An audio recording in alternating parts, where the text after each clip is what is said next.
All right, we're back live in general and housing. And we're going to pick up where we left off yesterday with H 276. And if you go to look at it, I want you to use the draft that is draft 1.1, which is in yesterday's documents. So it's dated 2/28/2023. At 12:29 p.m. Whoa, that's $5 in the jar right there. Many times you've done it. Sorry about I that. don't even know what to say right I don't know why it happens like, I don't know. Sorry. No problem. Did your bracket already get broken? Probably. We left off yesterday on page 4, and it was line 13. David, can you join us at the front just to be our Q&A guy?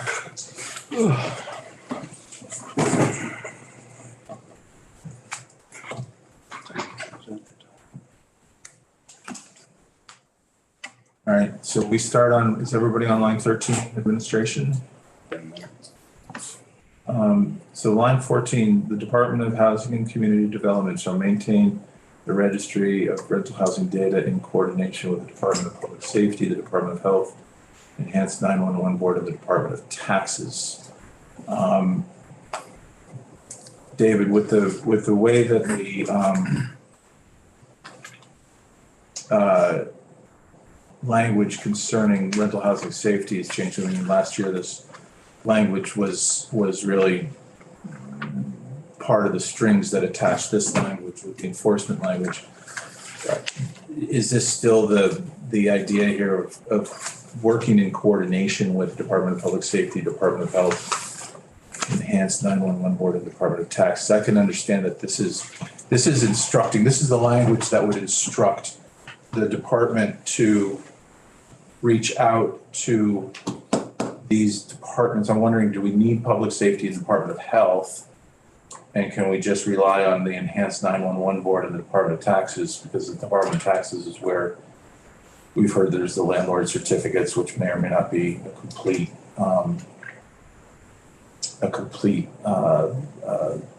level of information that we're seeking. Enhanced 911 is also, we just heard testimony over the last day or so about how the Enhanced 911 Board isn't necessarily 100% what we need either. But I don't know what we would need in terms of the database from DPS or the Department of Health. You have any thoughts on that? I'm not sure any of it matters. It doesn't really mean anything to say they're gonna do this in coordination with, they'll determine what the scope of that is, and I assume that if they need information from anybody, they'll reach out to do it. So I think you can have whoever you want here. I think it was a vestige of even before last biennium of this being the group, just because it was the group that had some nexus to rental housing. Yeah. So I don't know that it makes much difference. Okay. You could just hit period after data and not worry about in coordination with. It's up to you. Any thoughts on that from anybody?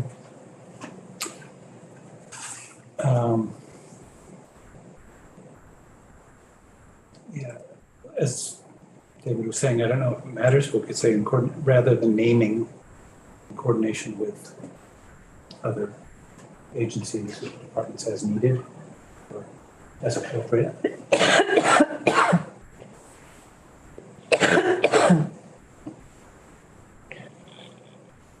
Anyone else? Representative Burrows? I'm of the mind that the more coordination, the better, or we wouldn't be where we are. I mean, if there was more coordination, we would have the data.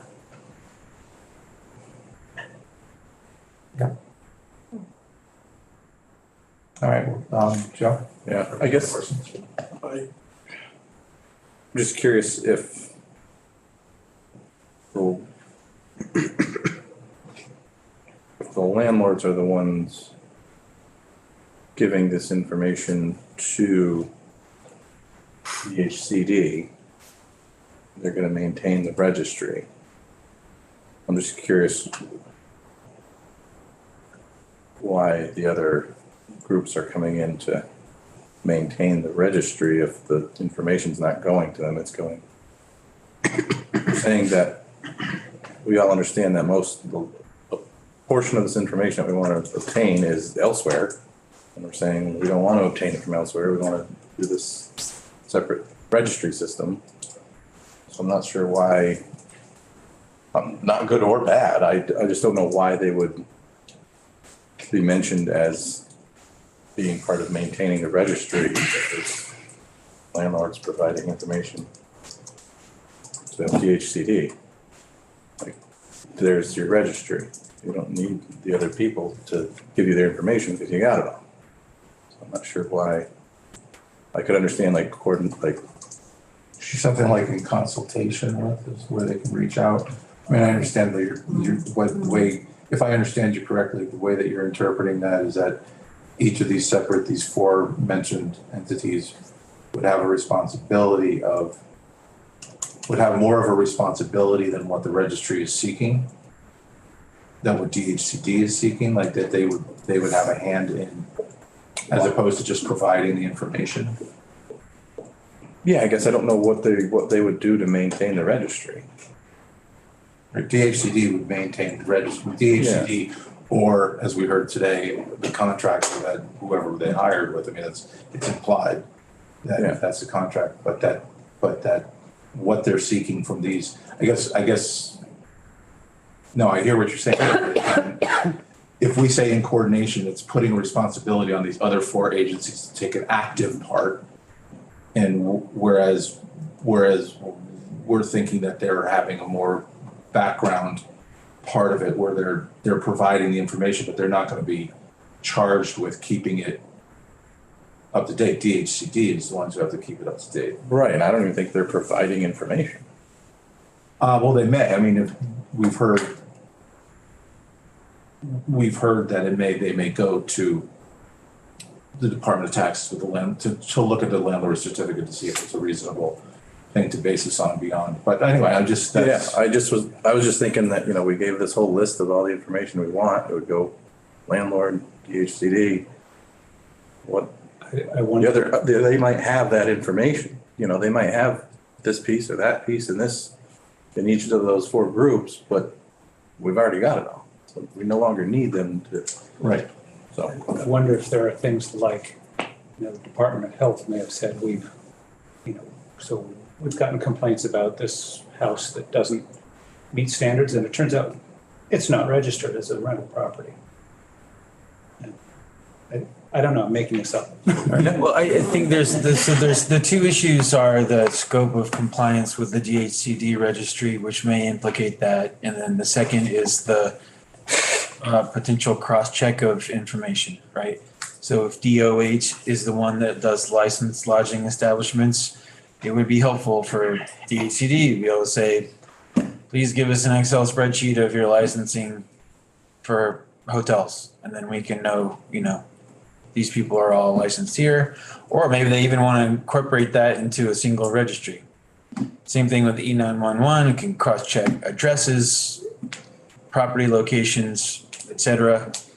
Taxes obviously has the landlord certificate, so it's just I think what was envisioned here all along was that while DHCD is always going to be the primary on this registry, these other entities are the ones that are also repositories of information. And we already have an affirmative requirement in this bill that the municipalities annually supply the data from their own programs to DHCD. We don't have that same affirmative requirement to these other state entities, but I think the assumption is they're just going to work together. So in the end, I think the whole point of C1 is to just say somewhere in this statute, you guys who are the ones who have access to data about rental housing, work together to the extent you need to make sure this is as robust and as accurate as possible. I think. I'm just overthinking it. All right. We'll come back to it. Let's see how it sits. Section 2, upon request at least annually, a municipal district or other local government entity that operates a rental housing health and safety. This is what you were talking about, the affirmative action that requires registration and a fee shall provide to the Department of Housing and Community Development the data of each unit that is required pursuant to Section A. 3A, is that right? 3A. The data the department collects is exempt from public inspection and copying pursuant to 1 VSA 317C1, and that section is the public records. Yes. Section B, the department may disclose data it collects pursuant to this section only to other state, municipal, or regional government entities, nonprofit organizations, or other persons for the purposes of protecting public health and safety. Line 10, shall not disclose data it collects pursuant to this section for a commercial purpose, which we talked about this morning, so it's not going to be used, the data won't be shared for,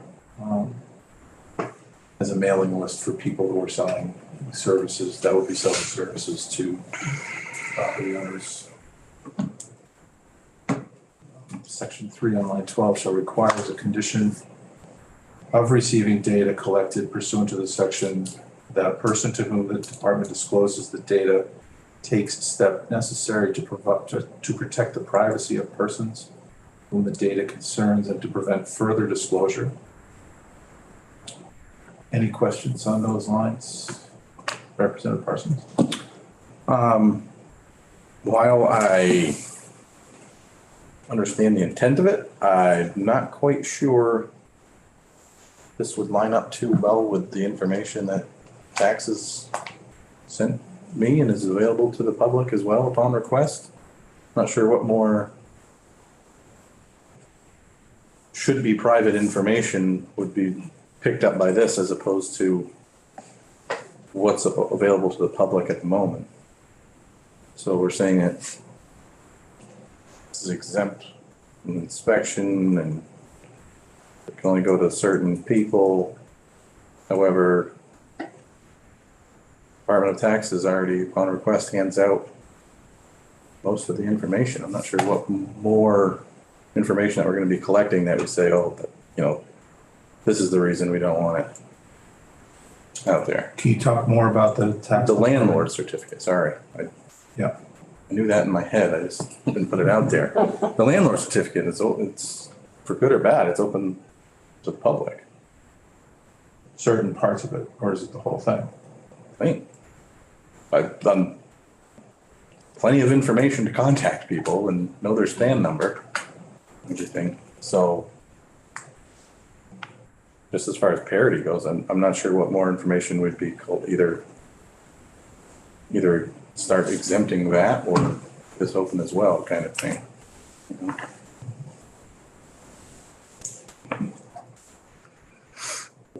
Thoughts?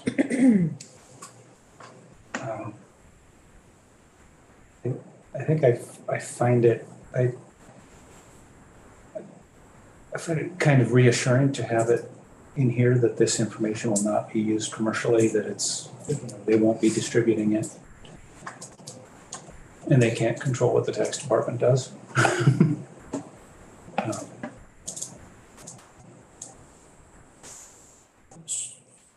So if I can add to, so yes, that's the landlord certificate in Title 32, the way that's written right now, it says it needs to be available each October in the format of a searchable database that the public can request. So right now there's 6 data points, I think, right, that are in that, that are included in this. So a few things. One, so there is the possibility that this could have more information than that. Specifically on page 2, and we've not spent a lot of time on this, but to line 3, 9, any other information the department deems appropriate, which is quite broad, obviously. So that's something for you to consider. Second, this piece, I had flagged before, and in the new version that goes around, it's sort of restructured because there's a question about that modifier for the purpose of protecting public health and safety, whether that applies to all of the uses or just uses by other persons. That's the second issue. The third one is there has always been at least a suggestion that if this bill or this registry were to pass, then the landlord certificate piece would disappear so that tax would no longer have to make that public available the way that they're doing now. That's not in this bill. I'm not saying that's gonna happen. I'm just saying part of the discussion historically has been that if there were a DHCD registry and database, there would be no longer a need for tax to have to collate that information and make it publicly available. So that would maybe repealed. So those are all moving parts that inform, I think, maybe your consideration here. Because there was, again, historically, there, I don't know what the status is. I think they still have landlord certificates. They've talked about Oh, yeah. about getting rid of them. Well, not the certificate, but the duty for them to compile the information in a searchable database and make it available to the public. So it's not disposing of that process. It's rather just that last piece that was tacked on at the end that says you need to publish all this information. My recollection of testimony from tax is that they were willing to do that, but didn't ever love it. I think you're hearing from them tomorrow.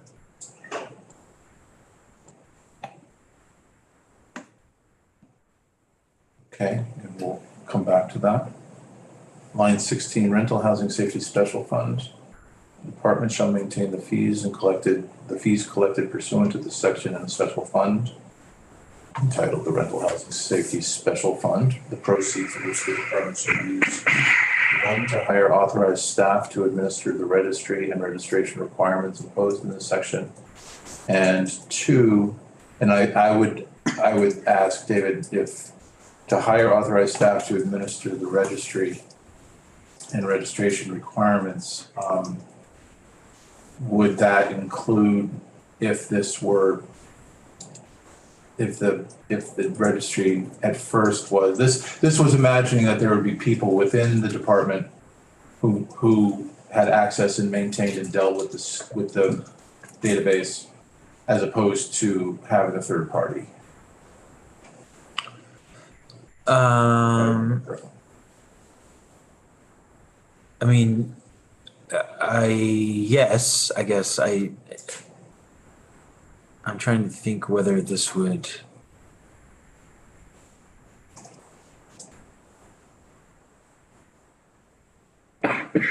I mean, you could reframe this language, I guess, to make it more about administration.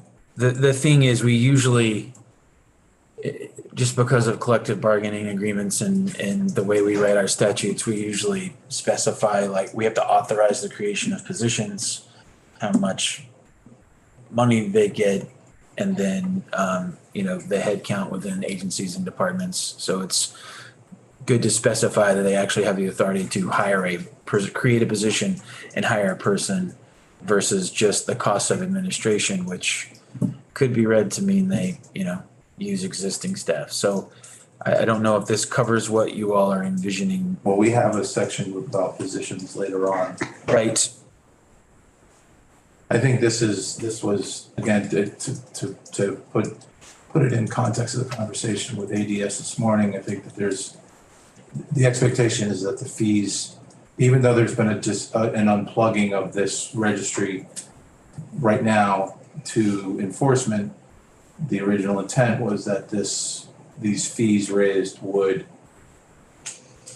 at least help supplement the enforcement program.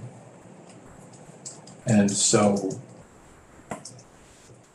you know, I think the monies, so the proceeds of which the department shall use would be to create or contract the registry. And then to maintain the registry. And I guess when possible, to provide funding to the Department of Public Safety to fund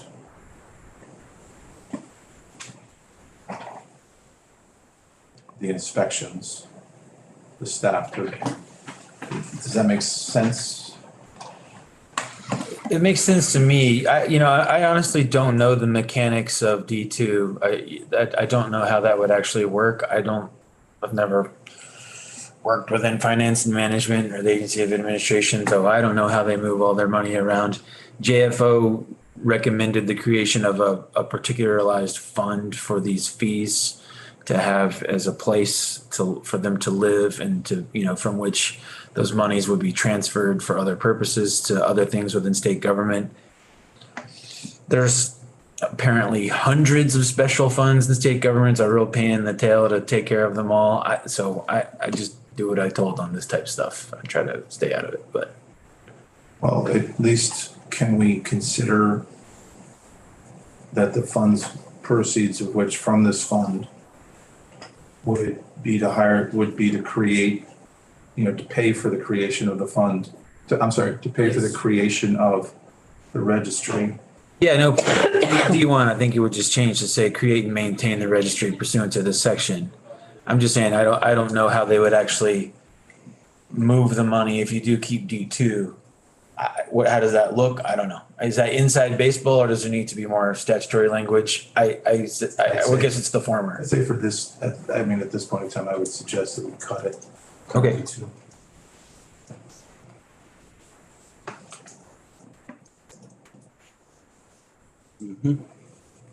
So we're on page 6 now, line 4, penalty. Penalty for failure to register. So down to line 6, failure to register, the department shall impose an administrative penalty of not more than $200 per unit. The first draft we brought out, of course, had 5,000. That was wrong. So we had come down to $200 per unit for an owner of rental housing who knowingly fails to register or pay the fee required pursuant to this section. Yes, Dennis, what about me? When you penalize for more than, $20 per unit, what if I have 5 units and I don't register them, that's $1,000. And I don't want to register them. I'll pay the penalty, but is that just a one-time thing that I don't have to register it if I pay the penalty? Every year. What's that? Every year. Okay, so I could pay that every year if I wanted to. That's the way it's written. Okay. It's not, there's not a stacked Okay. penalty. Yeah. Where it's $100, $200 the first time. Per day, $500. We can always change it, but I think, again, if the goal is to pay $1,000 to not be registered as opposed to $175 that you'd be, registered for, But there's some people out there that say, I don't care, I don't want that information out there, so if they got the money, I'm willing to pay that. So I didn't know if there was a mechanism to force them, if you will, to register. This is what we've settled on in the past, and this is, I think, for, making it a criminal penalty was not considered. But again, this is where, this speaks, your question speaks to what if somebody doesn't want to comply? The landlord certificate or the lead, I think Sarah Carpenter was saying this morning, the lead paint certificate stuff is very undersubscribed. We do have issues with enforcement, there's no question. But I think we've seen in other municipalities that have done this that the compliance rate has been sufficient to fund the program. So hard to make a judgment call on someone who is that set on not, I mean, their information is at least in the tax department. You know, I think we answered a question, someone who opposed this in the Senate, you know, if they didn't want to be on a list, and said, well, if you have rental housing, you're on at least 2 lists already. But again, how do you change someone's mind? It's not in this bill. Section 3 is the repeal of the housing, and I think we talked about this yesterday. That this is not necessary. This repeal is not necessary because it's specific to housing provided as a benefit. And we heard yesterday the definition said that there's no rent involved. So by the nature of that, it's not rented to the public, it's just provided. If it is rented to the public, then it becomes eligible, but for housing that's provided as a benefit of farm employment, which has that specific definition. Yep. So that'll be deleted. Positions authorized, section 4, Department of Housing and Community Development. And this is the authorization to create 1 full-time classified position and 1 half-time classified position to design and implement the registry created in and to administer to and enforce the registry requirements.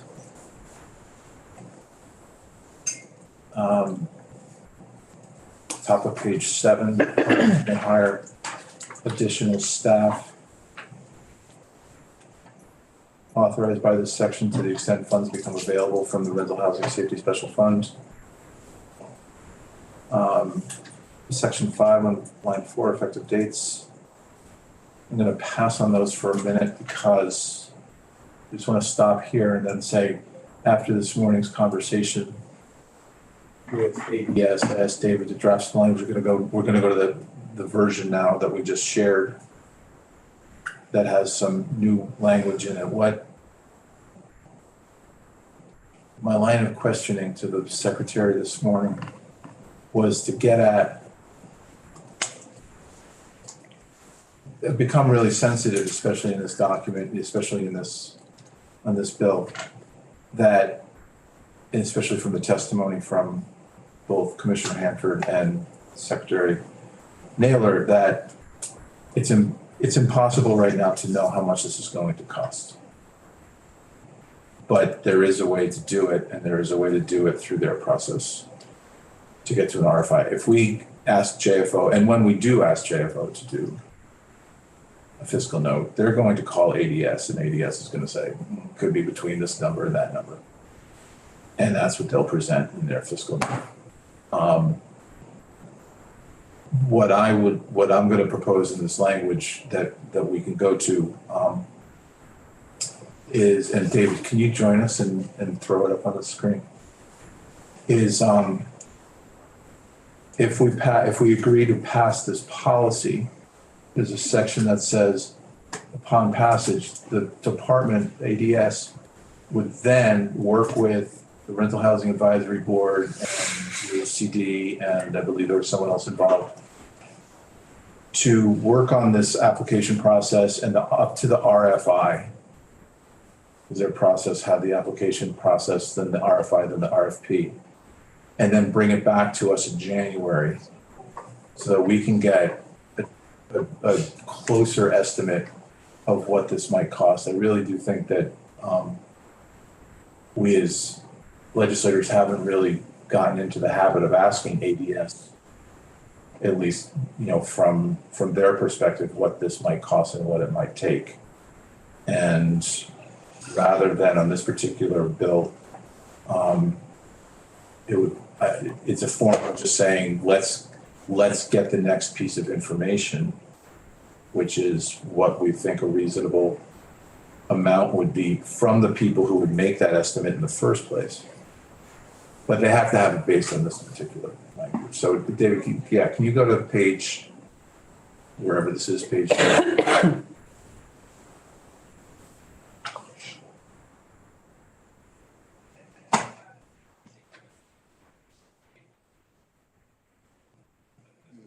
And we have this on our, this is what was shared with you just an hour ago.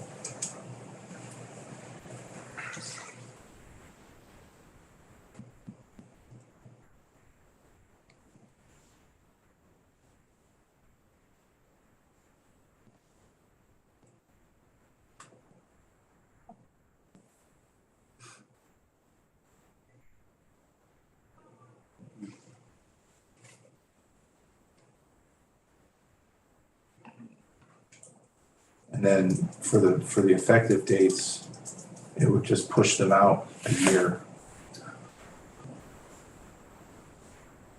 So that if there was a rental registry, the collection of section 1, the registration, and the positions wouldn't take effect until 2020, July 1, 2025. And then the penalties wouldn't take effect because, of course, if it went into effect, the penalties period would start. And I don't know, David, didn't we talk about moving the penalty phase up to March 1 of, because that's when they're due, that's when they would be due.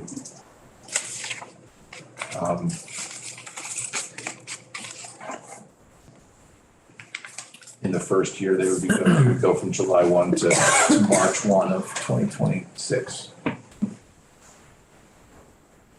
Yeah, you can put whatever delay or not delay, whatever you want to do. Yeah, I would prefer to see it March 1, 2026. Gives people, it gives people a couple of years before a penalty would be, but it also it would be after one full season of the registration. So this was my proposal to the committee. We can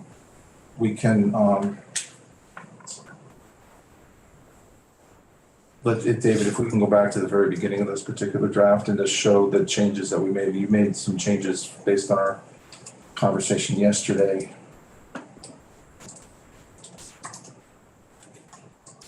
So this document won't have any changes that from what we just talked about from page 4 to page 7,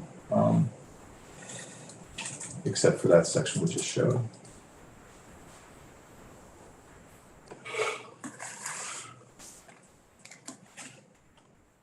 Is that just a retitling of local rental housing health and safety program? Well, so the exceptions here are reorganized. And so the first one, the first, like I said, like we talked about yesterday, it would be basically categorical. So the first category would be a unit that's licensed or registered with another program.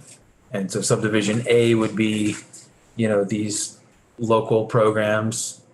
And it's highlighted in A because it's just a new title to a subdivision. And then B, licensed lodging establishments because they're already licensed by DOH.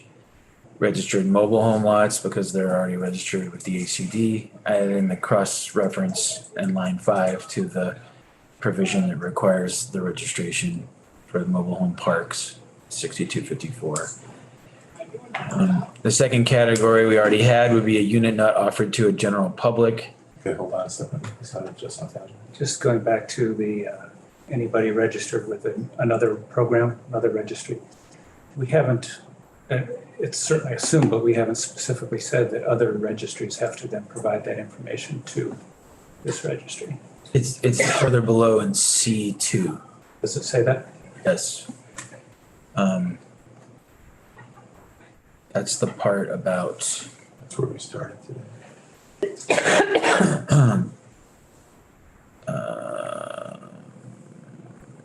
Here, C2.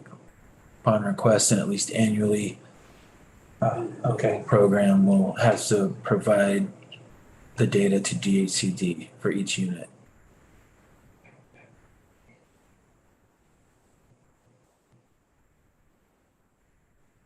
Okay. Thank you. Let's see, so second category unit not offered to the general public, that would include D, housing provided as a benefit of farm employment. And then the third category would be the non-permanent residents in adequate facilities, so requirements do not apply to a unit that is not designed or constructed for use as a permanent residence, including a unit that does not have adequate potable water or sanitation facilities, electricity, heat, or insulation.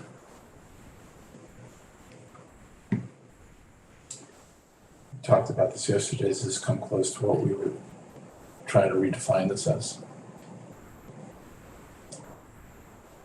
I would say yes.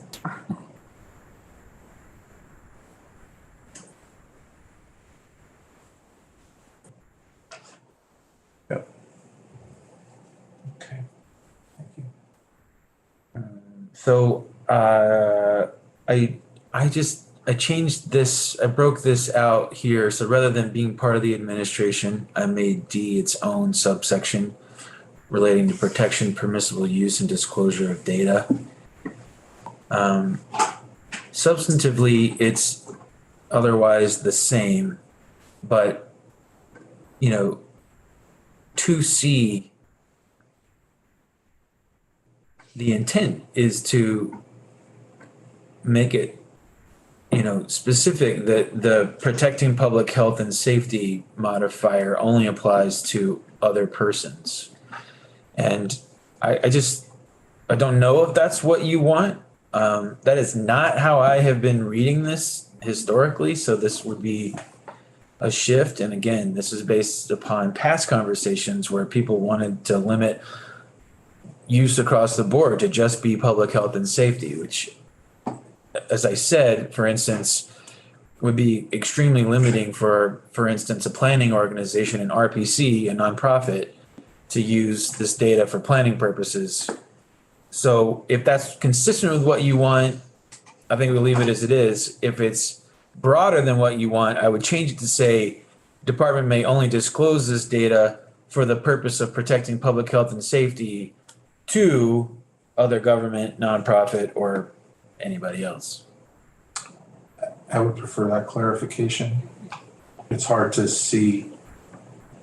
It's the way it's structured now, it's just hard to see that that's the center of the structure that you're interpreting. So I'm asking that question. Do you want the current construct or the latter construct that I just articulated, the narrower one? This is the broader one. The narrower one would limit use of the data to public health and safety.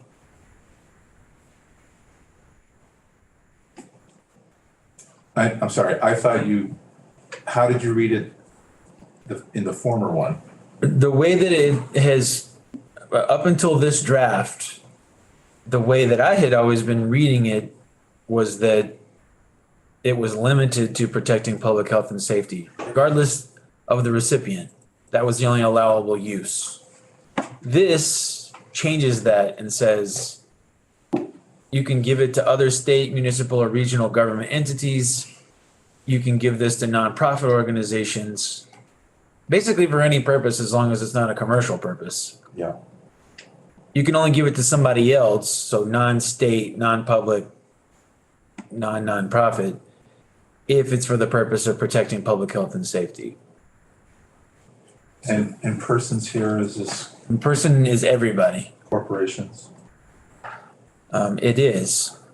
But for instance, if you had a for-profit mapping company, you could give that to them under 2C if it was for the purpose of protecting public health and safety. I can't come up with a billion of different examples. There might be, obviously, but the real question is the scope of the use of the data. It's the identity of the person is the second part of the question.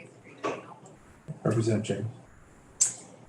I was just gonna say, I would prefer the narrow interpretation, because when I read this for the first time, how it reads to me right now is that like habitat Any nonprofit could request the information. So if you move that up, right, and say the department may only disclose data for the purposes of protecting public health and safety, and then list 2 other state, municipal, or regional, or 2 nonprofits, then you've narrowed it sufficiently, right? I'm understanding, right? Well, I don't. Say, It's not something to understand or not understand. It's the scope of the use of the data that you want to articulate in the statute.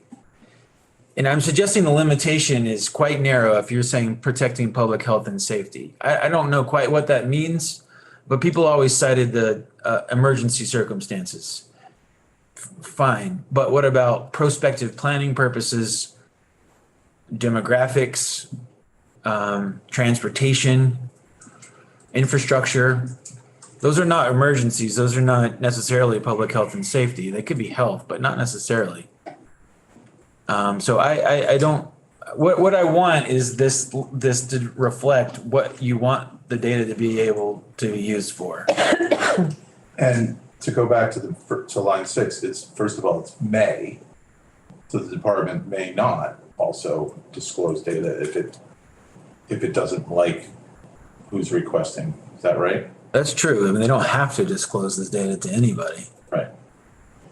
Representative Chestnut Tangiman, then Elder.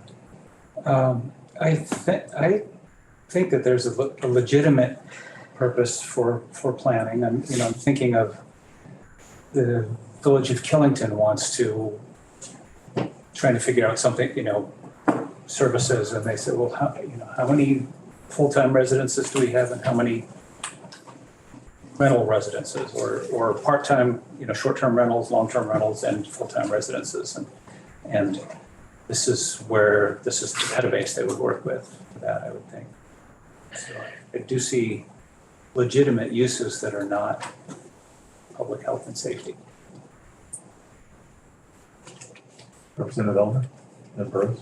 Well, and why do we want to privilege state municipal? Why do we want to privilege the entities listed under A and B, state, municipal, or regional and nonprofits, over other persons?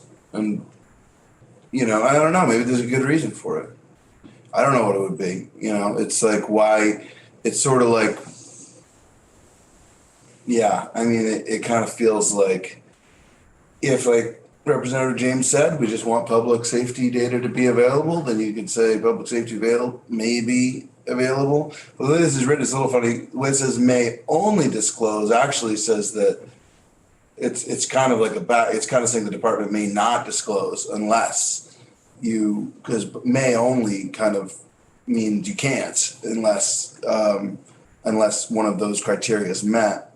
I don't know. It's just like, I guess that like this bill obviously has existed in previous biennia, and I'm not as familiar with its origin stories in the different parts. And this is another one that I don't really know the origin story on, but I agree that this seems to be privileging nonprofits and municipal organizations over everybody else. And maybe that's what we want to do, but I don't know why.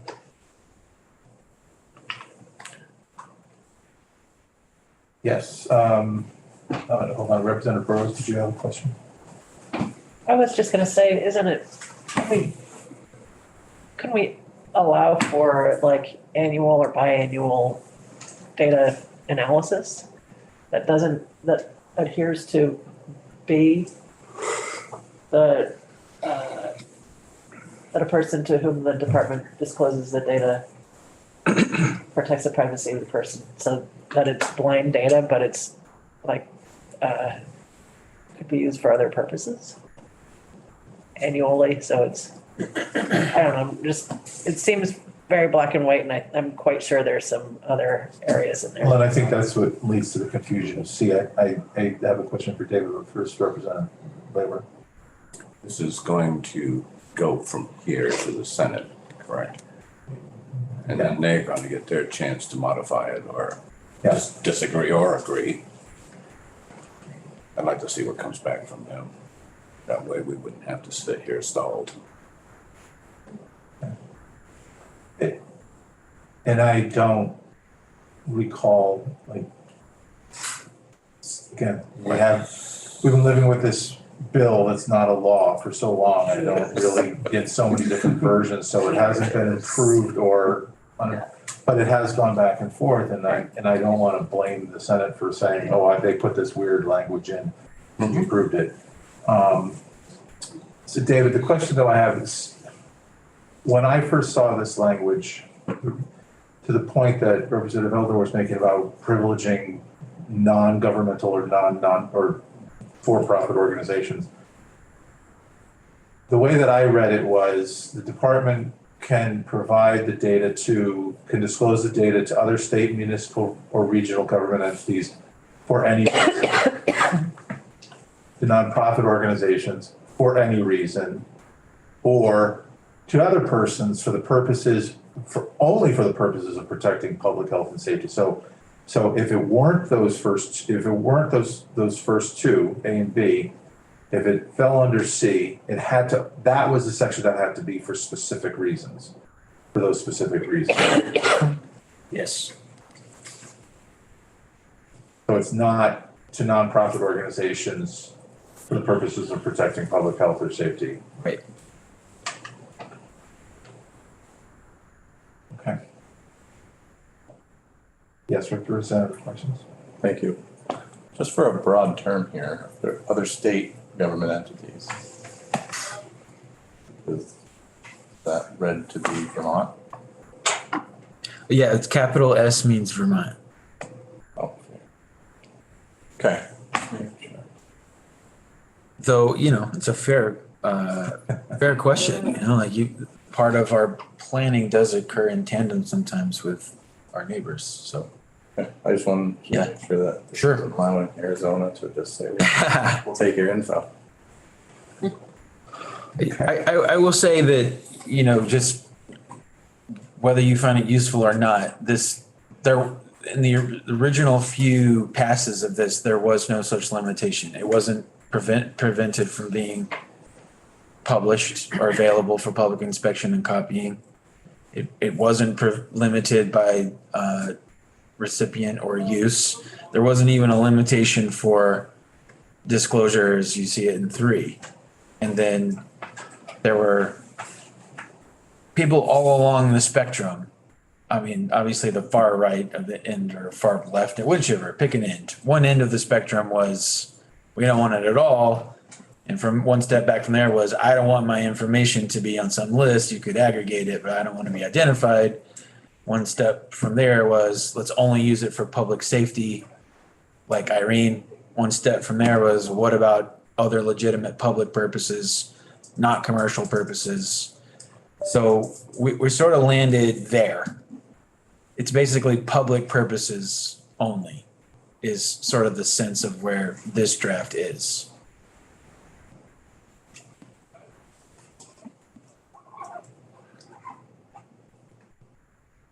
All right, let's scroll on.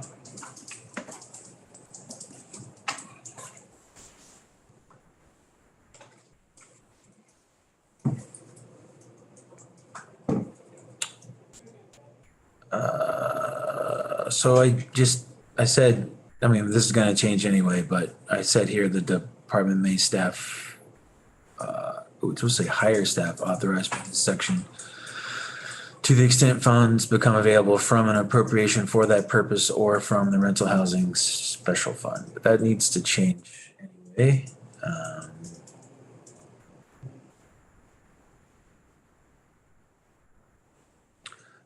Because you're going to, yeah. So do folks understand what I was saying with this section 4? We're trying to get at with this section 4. I mean, it does delay things in terms of the implementation of this stuff, but it gives us an opportunity to really do something that I've never been able to do, which is to get an estimate, if you will, from ADS. We don't have a lot of experience of asking them questions. And again, they are an administration they are an administration division, but nevertheless, if we can get this information, you know, this would inform us about going forward. We can have this conversation again next year when we read how much it's going to cost. Representative Parsons? Thank you. I'm just curious as far as process goes on this last section. I think it's a great section personally, to actually understand what we're doing. But I'm curious about leaving in the implementation sections of it. The effective dates? Yeah. We're basically saying, take your report and here's the dates we're gonna roll it out anyway.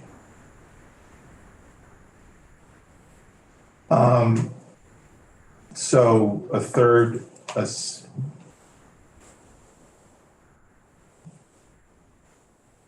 so getting to the point where I want to be able to review, I want us to be able to review what ADS brings back. What would be the language for that, David? I mean, this almost sounds like draft language we've heard over a couple of years. For this year, it's for S5.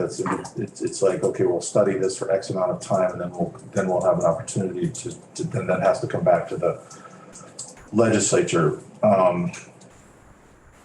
Do we need language? Joe, are you saying that we should have language in there for that we would approve, or that we would take a further step?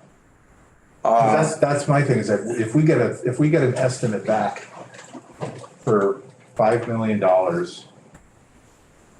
and we determine that it's credible, and we have a fee structure built into the bill that's going to pay for it. If the effective dates are in there now, it will just go forward.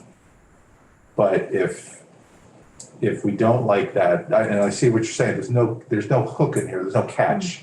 Yeah. I like that we're saying, let's get the numbers first. And I'll be honest, when he said 10 million and 2 million, and those aren't just numbers I grabbed out of the air this morning, I was a little shocked. Yeah, but it really seems like we're not saying, like, you know, section B and C are on hold until we have that information. We're setting ourselves up to pass legislation that we will possibly leave, might get rid of in a year, instead of saying we're passing legislation that we may add to in a year. Right. Representative Carson? But if we don't have that in there, doesn't that just become another study? That it would lose everything?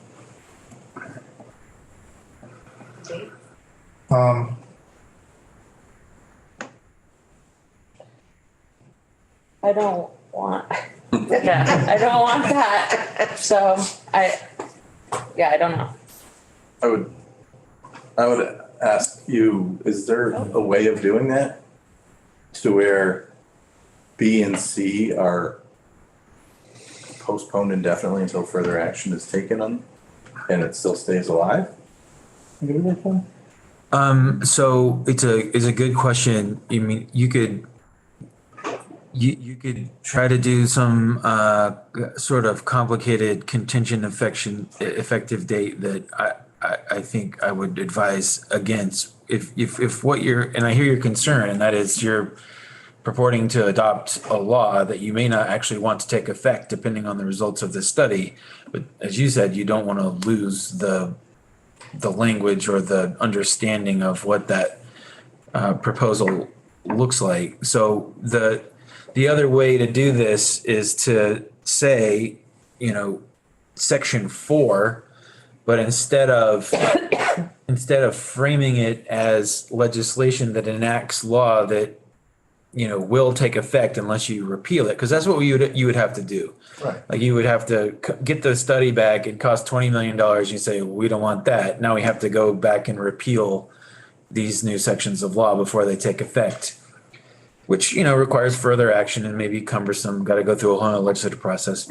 The alternative I see would be to restructure this to say, we want you to do the assessment through an RFI based on this framework, these parameters. So, a registration database within state government that imposes these requirements at this fee structure, that captures these people, that looks just like what you would be codifying, but doesn't get codified. It's just part of the reference points for the study, basically.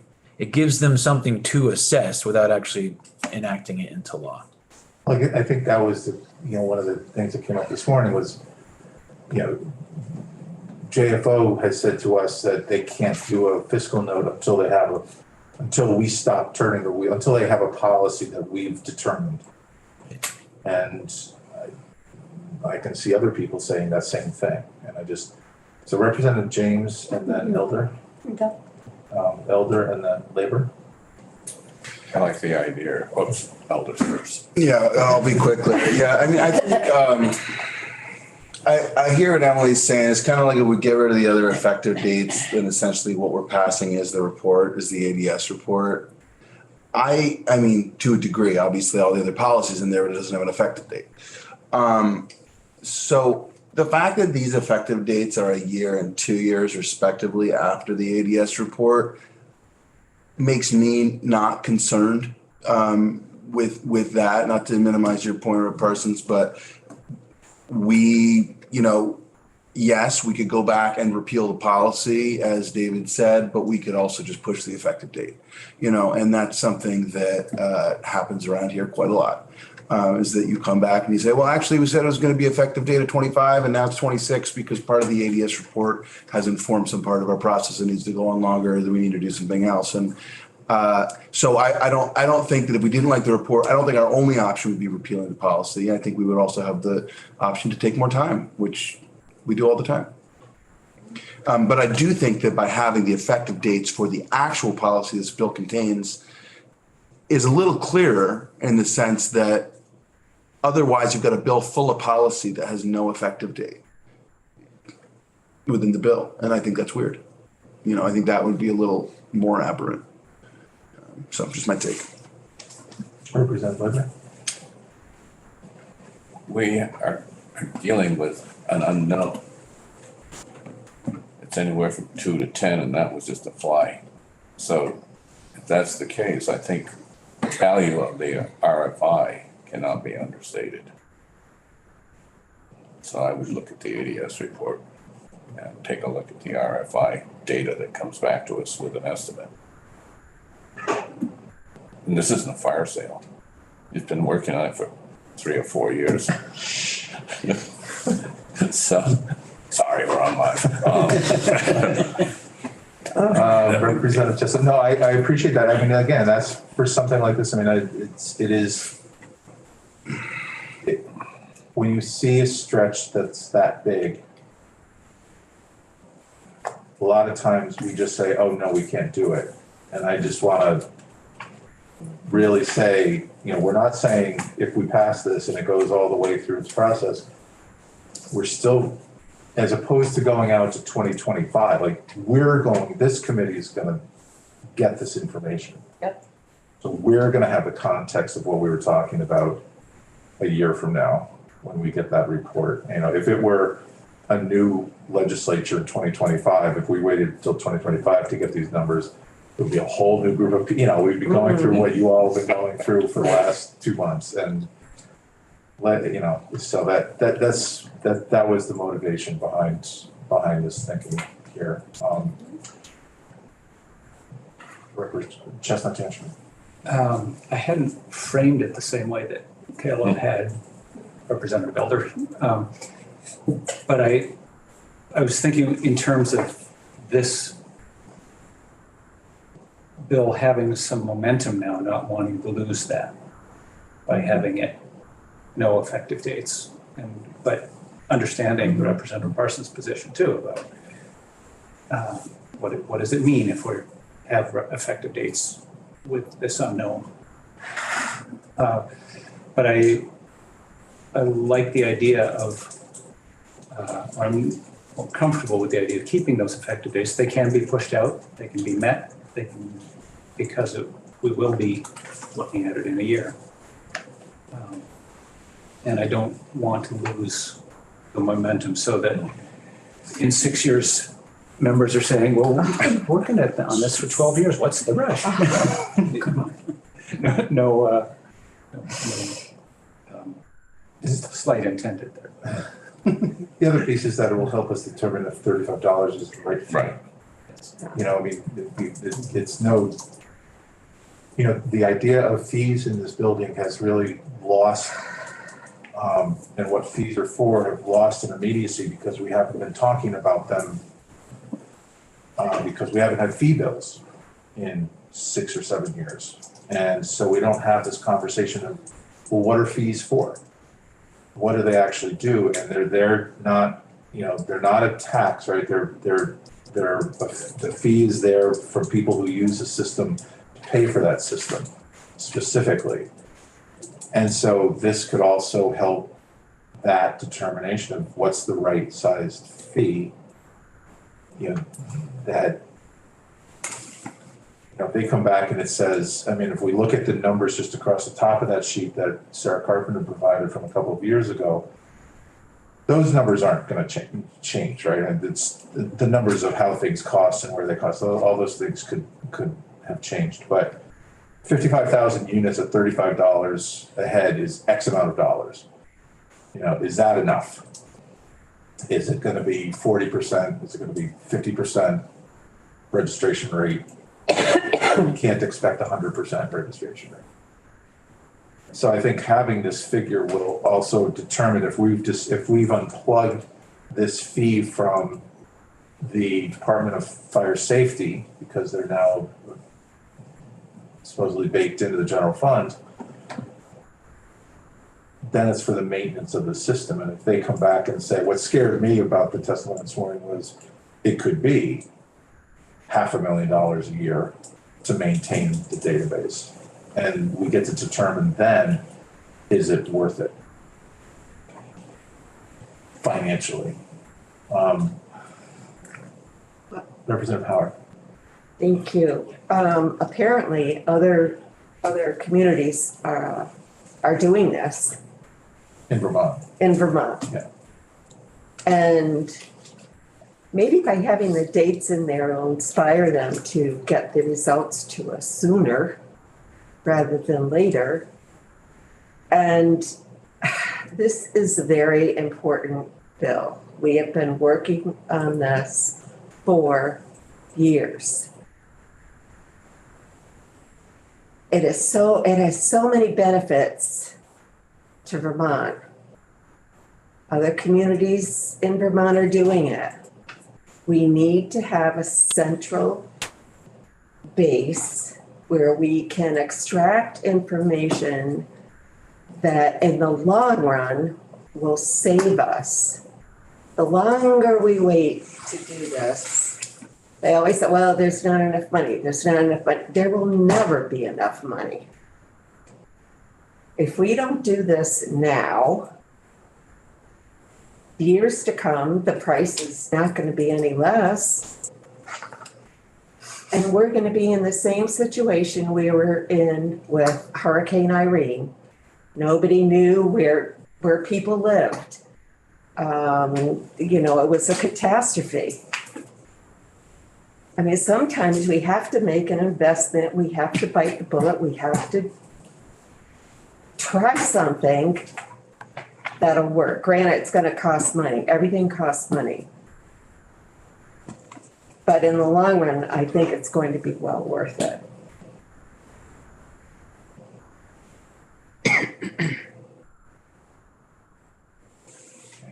Thank you. Any other further comments right now on this?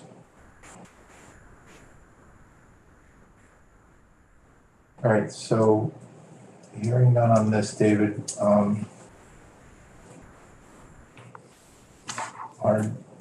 have one quick question. Sure. Do those effective dates, if we pass this bill, live in the green books or are they session law? I mean, they.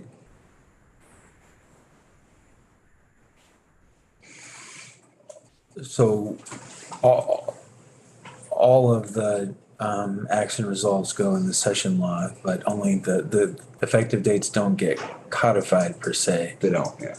But there can be, and there is a note in the green books that will say takes effect, July 1st, 2025. So it is noted. It's noted in in- the statute, in it's the- not codified, okay, yeah.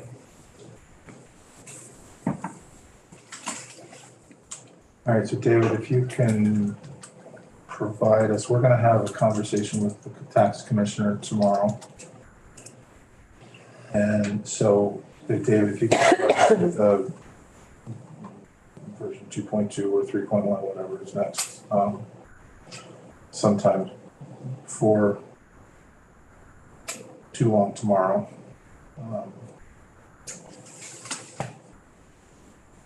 That we can review again, that would be great. So committee, I'm gonna, and Ron, you may have to change our agenda for this conversation. So I'm gonna stop talking about 276 now.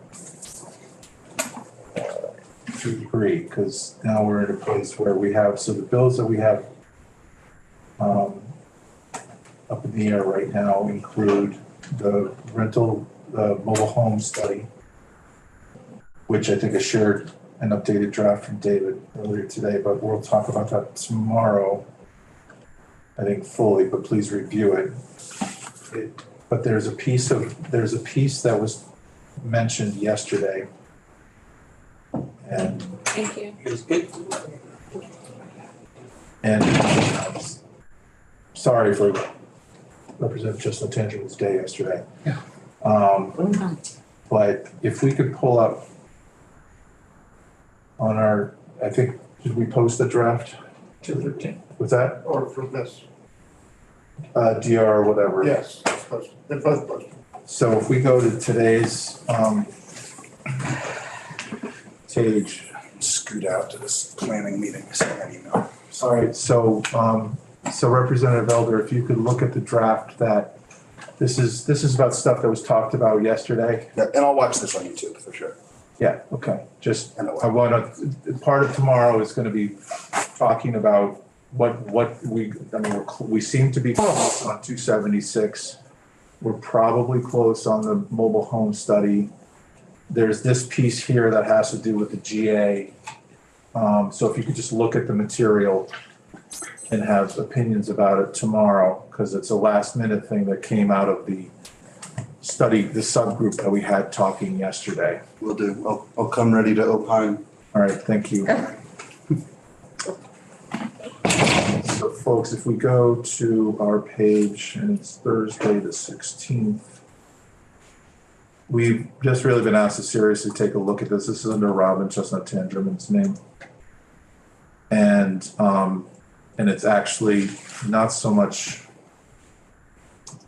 well, we'll talk about both sections. And I think, Robin, if you could take us through these two sections. These were pieces of the subgroup conversation that came out of the and if you could just take us through it, we'll try to give a context for us. And I'd like us to be able to think quickly on it and see if there's a consensus that we can attach these as attach at least section 2 as an amendment to either the homeless study. I'm sorry, not the homeless study, the mobile home study. So we're on 213. No. No. So on our document page, Okay. if you go to Robin Chestnut Tangerman's name for today, there's it's a committee bill now. It's called DR Request 230983, draft 2.1, dated the 14th.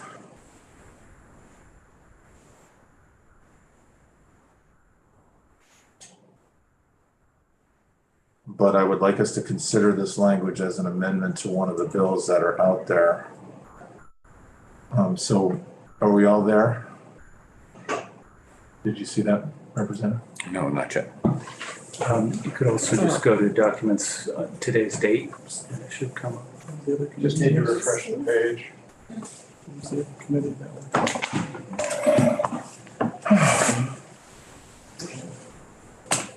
Representative Bartley, is this a happy time to have a napping baby? Good, thank you. I wish she was actually napping, but yes. Oh, see what you did? Oh, well, Who's the committee that worked on Oh, human service. this? Members of Human Services. I remember right as you asked it. I don't see her name. I see everyone walking by with their ice cream. yeah. Well, let's focus. Maybe Minute. it's on my.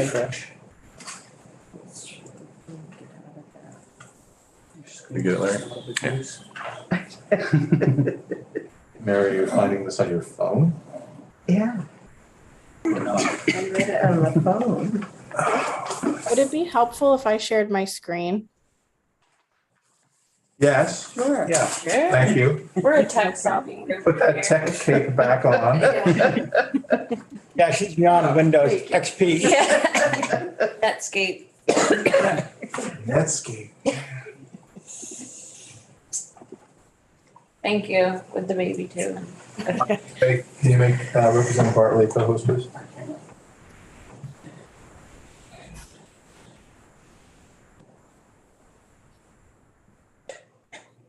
All right.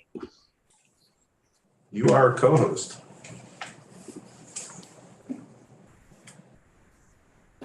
This is what we're looking at, correct? Yes. That's the one. Except now we can't see your baby. That's okay. As long as you don't hear her. Can you make it slightly larger, Ashley? Absolutely. Great. That's Oh, good. yeah. Thank Perfect. you.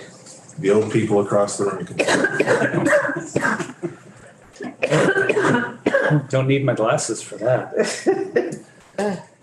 All right, so Representative Chestnut Tangerman, if you could just take us through, I guess, starting down on line 12, just what this first section was, and certainly Representative Burrows was a member of that subgroup, if you can chime in as well, and just talk about where this language came from and why it was a focus of the conversation.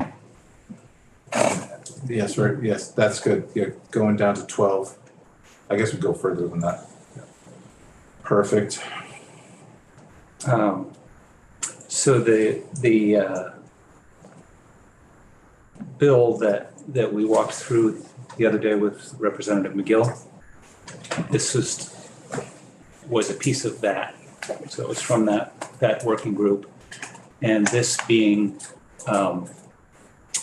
our charge was about the general assistance, and this is a response to that with general assistance ending. Please correct me, Representative Burrows, or amend what I'm saying as needed, add to it. And this came about as a get the players sitting at the same table, determining an appropriate response to that program ending. So it's and utilizing it. The last line of it. Can you go over to the next page, please? Thank you. And it includes reviewing the Vermont Roadmap to End Homelessness, developed in 2016, acts and resolve. So it's not starting over, but looking at the work that's been done before, building on that, and trying to move quickly, because the report here is January 15th, 2024. So that was the impetus behind section 2. I'm sorry. I'm sorry. It was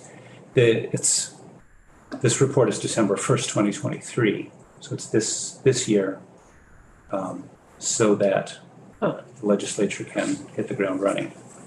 That's section 1 of this bill.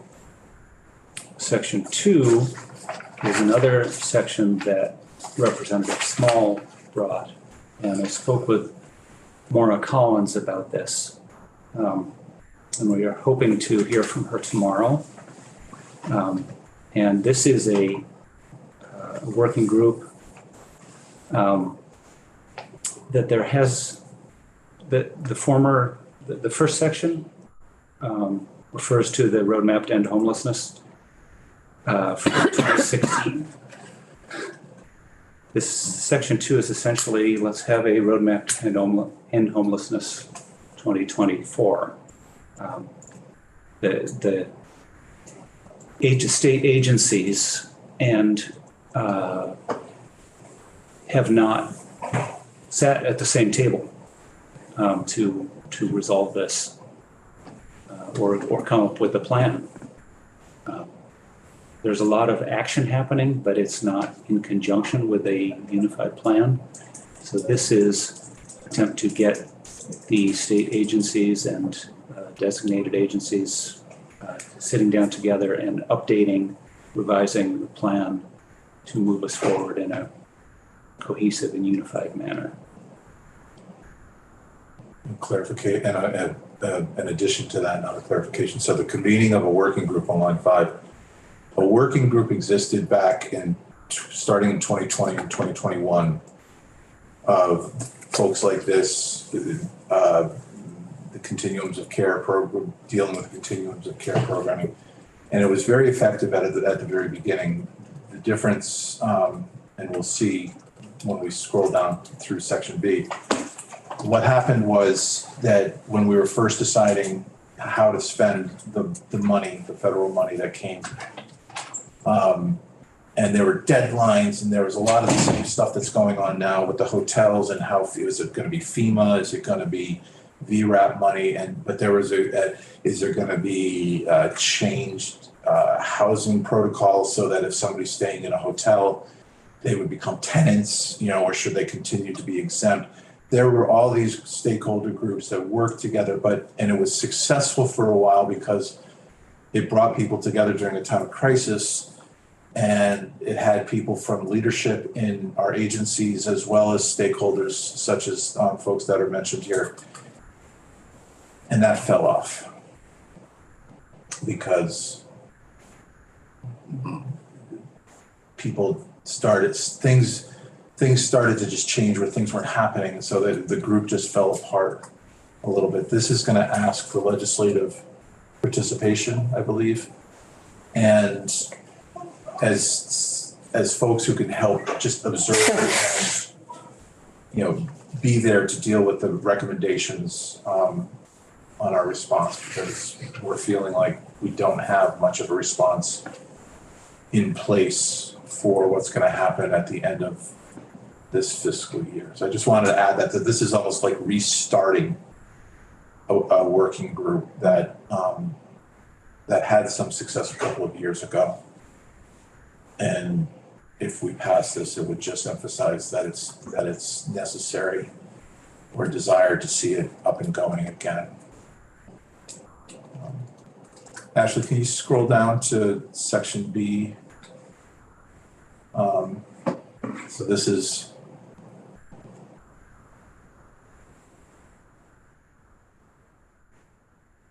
there's a federal goal to reduce homelessness. Right, and when I spoke with Maura Collins from VHFA, she was talking about that there is this federal goal, and we can align state efforts with that goal, with the federal goal, again, to give us a framework to work in. Is that really a reasonable time frame? 1 year to reduce homelessness by 25% or 11 months? I mean, is that actually a sober deadline? Or even if it's 24 months from the date of the report? Well, first of all, it's a federal It's the federal thing. 25%. If you look at what we've proposed to build between now and the end of 2025, we're talking right now about several hundred units.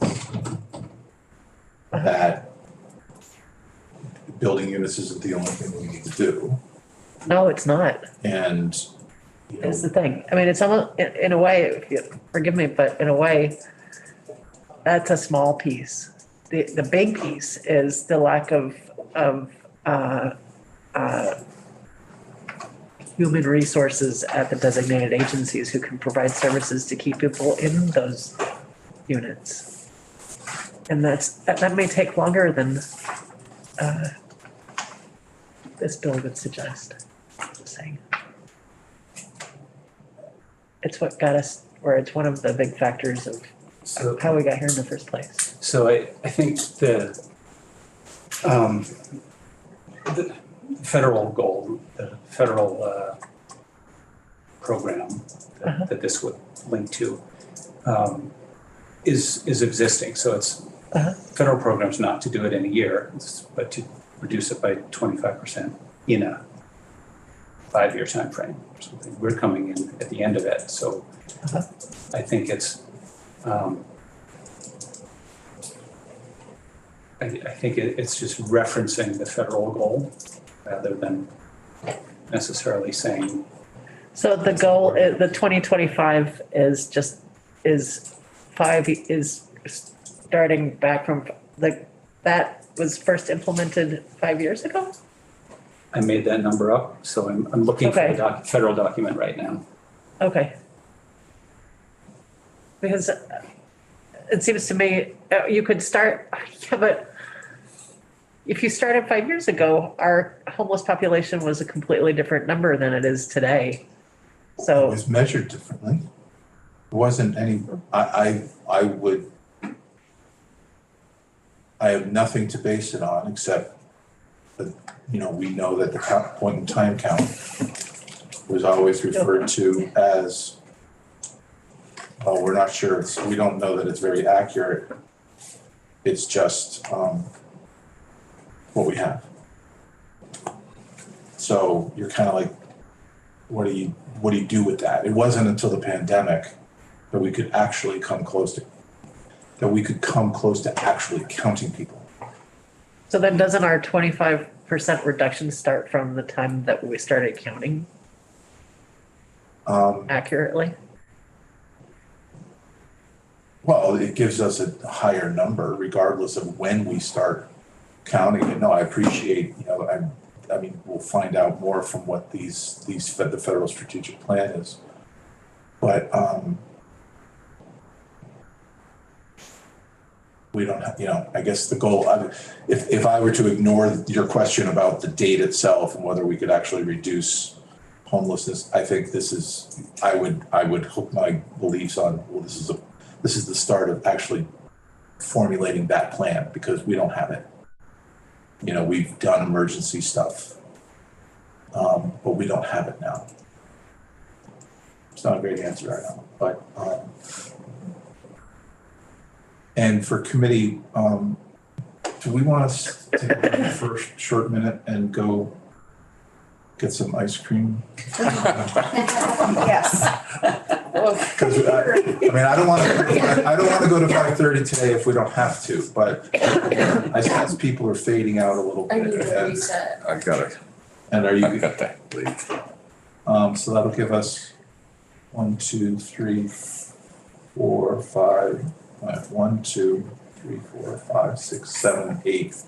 So we can continue talking about this. So Larry, if you can just read this material, and you know, I'd like to consider hooking it onto probably the rental registry bill as an amendment. So we'll as a group we'll talk about that and hopefully vote on it tomorrow. But for all of us, let's just take a break till 4:30, get some air, have some ice cream.